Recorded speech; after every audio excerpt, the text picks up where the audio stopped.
Достар, сізде осындай ойлы шілтер тәрізді құймақ пісіру білесіз ба?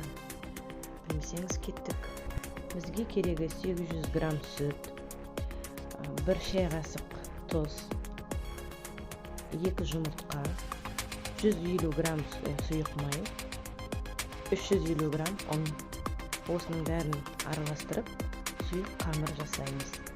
Ұнды електен өткізер алдында ұн қопсытқышын қосамыз.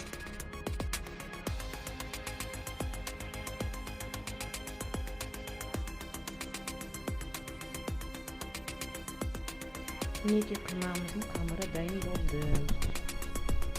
Оның сұйықтығы қаймақтың сұйықтығына ұқсас.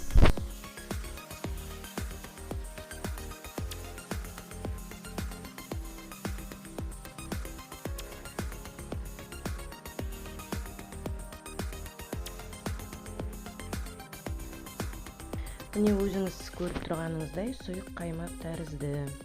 Енді қызып тұрған табаны майлаймыз. Оған ожаумен қамырымызды құямыз, немесе үлкендей қасық болса, соның бір табаны жабатындай, бір қасықтай, жарты ожаудай қамырымызды құямыз.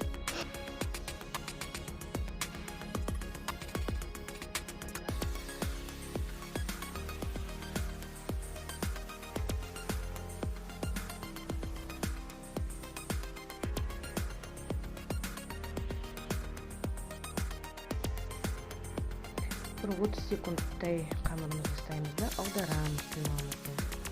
Көріп тұрғаныңыздай әдемі құймақ болып шығып жатыр. Өзіңіз қалауынша құймақтың бетіне сары май жағасыз ба, қаймақ жағасыз ба, өзіңіз қарайсыз.